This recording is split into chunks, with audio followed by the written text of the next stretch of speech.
Hello viewers, कैसे हो आप सभी व्यूवर्स। आशा करते हैं आप सभी बिल्कुल बढ़िया होंगे। तो आज हमारी 500 की जो सीरीज़ थी इंडियन इकोनॉमिक्स की वो कंप्लीट हो चुकी है। इसके बाद जो लेकर आएंगे हम वो साइंस लेकर आएंगे और साइंस के 500 क्वेश्चन का जो टारगेट है वो कंप्लीट करने की कोशिश करेंगे ताकि आने वालों एग्ज़ाम में हमारी मदद मिल सके। तो आज आइए शुरू करते हैं हमारी लास्ट सीरीज जो इंडियन इकोनॉमिक की है। क्वेश्चन नंबर 462, भारत में अपनाई गई नई कृषि नीति का मूल तत्व है कृषि यंत्र व मशीन, वित्त व विपणन, बीज व उर्वरक, पानी, काश्तकारी व भूमि सुधार। तो राइट आंसर रहेगा हमारा इसका जो है सी, बीज व उर्वरक व पानी। नेक्स्ट क्वेश्चन आता है, अब तक भारत को प्राप्त विदेशी कर्ज में किसका योगदान सबसे अधिक है? विश्व बैंक का, अमेरिका का, अंतर्राष्ट्रीय मुद्रा कोष का या जापान का? तो राइट आंसर रहेगा हमारा ए, विश्व बैंक का सबसे ज़्यादा योगदान है। नेक्स्ट क्वेश्चन रहेगा, भारत की व्यापार नीति क्या है? निर्यातों में वृद्धि, आयात प्रतिस्थापन एवं निर्यात वृद्धि, आयातों में वृद्धि। तो राइट आंसर रहेगा सी, आयात प्रतिस्थापन एवं निर्यात वृद्धि। नेक्स्ट क्वेश्चन रहेगा, जुलाई 1991 में घोषित नई औद्योगिक नीति का उद्देश्य का लक्ष्य है? उदारीकरण, वैश्वीकरण, खुली अर्थव्यवस्था, उपयुक्त सभी। तो राइट आंसर रहेगा डी, उपयुक्त सभी। ये तीनों इसके अंदर शामिल होते हैं 1991 के अकॉर्डिंग। नेक्स्ट क्वेश्चन आता है, दूसरी योजना का मॉडल किस प्रारूप पर आधारित है? महान लोबिस मॉडल, सोलो मॉडल, हेरोडोमर मॉडल, इनमें से नहीं। तो राइट आंसर आएगा ए, महान नोबिस मॉडल। नेक्स्ट क्वेश्चन आता है, प्रथम योजना काल 1951 से लेकर 56 का मॉडल किस अर्थशास्त्री के मॉडल पर आधारित था? महल नोबिस मॉडल के, सोलो मॉडल के, हेरोडोमर मॉडल के, या इनमें से कोई नहीं। तो राइट आंसर रहेगा सी, हेरोडोमर मॉडल के योजना पर आधारित था। नेक्स्ट क्वेश्चन है, विकास की हिंदू दर अवधारणा दी गई है? डी आर गाडगिल के अकॉर्डिंग, योजना आयोग, राजकृष्णा या विश्व बैंक? तो राइट आंसर रहेगा सी, राजकृष्णा के अकॉर्डिंग दी गई है। नेक्स्ट क्वेश्चन आता है, आत्मनिर्भरता प्राप्ति किस पंचवर्षीय योजना का उद्देश्य था? तृतीय का, चतुर्थ का, पंचम का या छठी का? तो राइट आंसर रहेगा हमारा बी, चौथी पंचवर्षीय जो योजना थी आत्मनिर्भरता उसमें आई। और अगर पहली पूछी जाए तो कृषि पर आधारित और दूसरी पूछी जाए तो औद्योगिक पर आधारित है। नेक्स्ट क्वेश्चन आता है, बुरी मुद्रा सदैव अच्छी मुद्रा का चलन से बाहर कर देती है, कथन किसका है?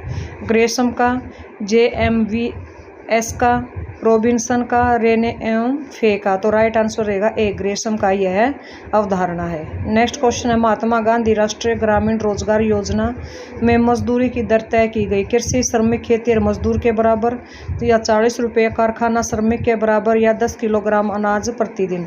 तो राइट आंसर रहेगा ए, कृषि श्रमिक या खेती मजदूर के बराबर तय की गई थी।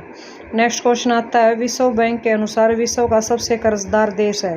भारत, ब्राज़ील, चीन, संयुक्त राज्य अमेरिका? तो राइट आंसर रहेगा हमारा डी, संयुक्त राज्य अमेरिका विश्व बैंक के अनुसार सबसे कर्जदार देश है। Very very important question Indian economic का। नेक्स्ट क्वेश्चन आता है, सर्व शिक्षा अभियान का उद्देश्य है? सन 2011 तक संपूर्ण भारत का साक्षर करना, सन 2015 तक महिलाओं को साक्षर करना, सन 2010 तक 6 से 14 साल तक के बच्चों को प्राथमिक शिक्षा देना, या अविकसित बस्तियों में साक्षरता अभियान? तो राइट आंसर रहेगा हमारा ए, सन 2011 तक संपूर्ण भारत को साक्षर करना सर्व शिक्षा अभियान का मेन उद्देश्य था। Very very important question. Next question है, मुद्रा प्रसार को सही तरीके से व्यक्त किया जा सकता? ऊंची कीमतें, कीमत निर्देशांक बढ़ना, मुद्रा की क्रय शक्ति बढ़ना, विशेष वस्तुओं की कीमतों का बढ़ना? तो राइट आंसर रहेगा डी, विशेष वस्तुओं की कीमतों का बढ़ना मुद्रा प्रसार का सही तरीका। नेक्स्ट क्वेश्चन है, राजकोषीय नीति का संबंध किससे? आयात एवं निर्यात से, सार्वजनिक राजस्व एवं व्यय से, मुद्रा जारी करना, जनसंख्या नियंत्रण? तो राइट आंसर रहेगा बी, सार्वजनिक राजस्व एवं व्यय से राजकोषीय नीति का संबंध है। नेक्स्ट क्वेश्चन आता है, विश्व व्यापार संगठन के फार्मूला के अनुसार औसत सहायता माप कृषि के लिए घरेलू सब्सिडी कितने प्रतिशत से अधिक नहीं होगी? 5%, 7%, 10%, 20%? तो राइट आंसर रहेगा सी, 10% से अधिक नहीं होगी। Very very important question. Next question आता है, अर्थव्यवस्था के विकास करने के साथ राष्ट्रीय उत्पादन में कृषि का योगदान कम हो जाता है, उद्योगों का योगदान बढ़ जाता है, कृषि में कार्यरत लोगों की संख्या घटती है, इनमें से कोई चीज़ नहीं होती? राइट आंसर रहेगा ए, राष्ट्रीय उत्पादन में कृषि का योगदान कम हो जाता है अर्थव्यवस्था के विकास करने के 2007। नेक्स्ट क्वेश्चन आता है भारत में प्रथम जनगणना कब की गई थी। Very very important question. 1851 में, 1872 में, 1881 में, 1901 में। तो बी आएगा 1872 में भारत में प्रथम जनगणना हुई थी अंग्रेजों के समय। नेक्स्ट क्वेश्चन आता है वो राज्य कौन सा है जिसमें गरीबी रेखा के नीचे के लोग को प्रतिशत सबसे कम है। केरला, महाराष्ट्र, पंजाब, गुजरात। तो राइट आंसर रहेगा ए, केरला ऐसा राज्य है जिसमें गरीबी रेखा के लोग कम है। नेक्स्ट क्वेश्चन आता है राजकोषीय नीति के आधार पर भूत लक्ष्य हैं कृषि विकास, विदेशी व्यापार का विकास, स्थिरता के साथ तीव्र विकास या औद्योगिक विकास। तो राइट आंसर रहेगा हमारा सी, स्थिरता के साथ तीव्र विकास करना राजकोषीय नीति के आधारभूत लक्ष्य है। Very very important question. Next question रहेगा हमारा केंद्र सरकार के खर्च सबसे तेजी से किस क्षेत्र में बढ़ रहे हैं। प्रतिरक्षा में, ब्याज भुगतान में, सब्सिडी में, प्राकृतिक आपदाएं में। तो राइट आंसर रहेगा सी, सब्सिडी के अंदर केंद्र सरकार के खर्चे सबसे तेजी से आगे बढ़ रहे हैं। नेक्स्ट क्वेश्चन रहेगा सकल राष्ट्रीय उत्पाद यानी जीएनपी और एनएनपी के बीच का अंतर किसके बराबर होता है। स्थायी वस्तुओं पर उपभोक्ता का खर्च, प्रत्यक्ष कर राजस्व, अप्रत्यक्ष कर राजस्व, पूंजी मूल्य ह्रास। तो राइट आंसर रहेगा हमारा ए, स्थायी वस्तुओं पर उपभोक्ताओं का खर्च में अंतर होता है जीएनपी में और एनएनपी में। नेक्स्ट क्वेश्चन आता है गेट के उरुग्वे में हुई बैठक इसकी कौन सी बैठक थी। 8वीं, 7वीं, 6ठी या 10वीं। तो राइट आंसर रहेगा ए, 8वीं बैठक थी गेट की उरुग्वे में हुई जो बैठक थी। वेरी वेरी इंपॉर्टेंट क्वेश्चन किसी भी एग्जाम के अंदर पूछा जाता है इंडियन इकोनॉमिक्स से रिलेटेड।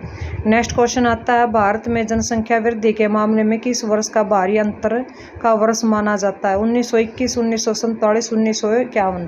तो राइट आंसर रहेगा हमारा ए, 1921 का ऐसा वर्ष है जो भारत में जनसंख्या वृद्धि के मामले में भारी अंतर का वर्ष माना गया। नेक्स्ट क्वेश्चन आता है मूल्यांकन की किस इकाई को पेपर गोल्ड कहा जाता है। Euro dollar, petro dollar, SDR, GDR. तो राइट आंसर रहेगा हमारा सी, एसडीआर को मूल्यांकन की इकाई को क्या मानते हैं, पेपर गोल्ड के नाम से जाना जाता है। एसडीआर की फुल फॉर्म आगे बताई जाएगी। नेक्स्ट क्वेश्चन आता है हमारा सकल राष्ट्रीय उत्पादन, सकल घरेलू उत्पादन इसलिए भिन्न है कि जीएनपी में शामिल होता आयात आय, अप्रत्यक्ष कर, मूल्य ह्रास, शुद्ध विदेशी साधन आय। तो राइट आंसर रहेगा हमारा इससे संबंधित डी, शुद्ध विदेशी साधन आय जीएनपी में शामिल होता है। नेक्स्ट क्वेश्चन आता है भारत में 1 जुलाई 2017 से जीएसटी लागू किया गया भारतीय अर्थव्यवस्था का आकार कितना है। $1 ट्रिलियन, $2 ट्रिलियन, $3 ट्रिलियन या $4 ट्रिलियन। तो राइट आंसर रहेगा 2 ट्रिलियन डॉलर रहेगा भारत में जीडीपी 2017 का। नेक्स्ट क्वेश्चन रहेगा निम्न में से कौन आर्थिक विकास के सहगामी है। मुद्रास्फीति, रिफ्लेशन, मुद्रा अपस्फीति या स्टैगफ्लेशन।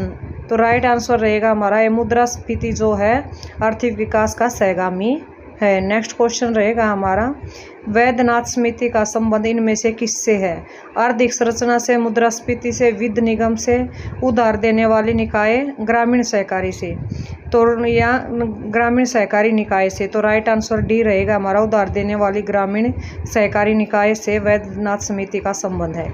नेक्स्ट क्वेश्चन है आशा योजना संबंधित है निसंतान महिलाओं से, वृद्धावस्था कल्याण से, बाल विकास से, सामाजिक स्वास्थ्य कार्यकर्ताओं से। तो राइट आंसर रहेगा डी, सामाजिक स्वास्थ्य कार्यकर्ताओं से आशा योजना संबंधित है जो हर गांव में चलाई गई है। नेक्स्ट क्वेश्चन है संघीय बजट 2008-9 द्वारा राष्ट्रीय रोजगार गारंटी योजना के लिए आवंटित धन में पिछले वर्ष की तुलना में कितनी वृद्धि की गई है। 35%, 30%, 25%, 20%। तो राइट आंसर रहेगा सी, 25% वृद्धि की गई है संघीय बजट 2008 और 9 के अनुसार। नेक्स्ट की क्वेश्चन आता है मैंड्रिन प्रोटोकॉल इनमें से किस से संबंधित है। बौद्धिक संपत्ति के अधिकार से, सांख्यिकी संस्थाओं से, शहरी व्यष्टि उद्यम से, चिन्हों के अंतर्राष्ट्रीय पंजीकरण से। तो राइट आंसर रहेगा हमारा बी, सांख्यिकी संस्थाओं से मैंड्रिन प्रोटोकॉल का संबंध है।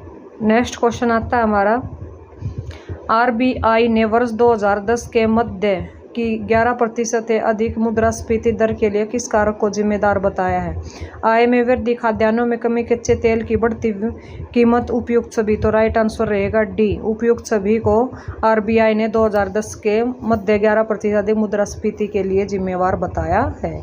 नेक्स्ट क्वेश्चन आता है हमारा, इनमें क्या इनविजिबल्स के तहत आते हैं? काला बाजार का पैसा, हैज निधि, सेवाओं द्वारा अर्जित किए गए लाभ तथा राशि तथा अप्रवासी भारतीयों द्वारा भेजी गई राशि, उपयुक्त सभी।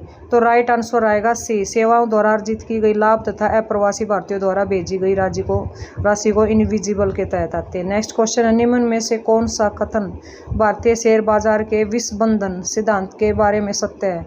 भारतीय शेयर बाजार विकसित पश्चिमी अर्थव्यवस्था के बाजारों से प्रभावित होता है।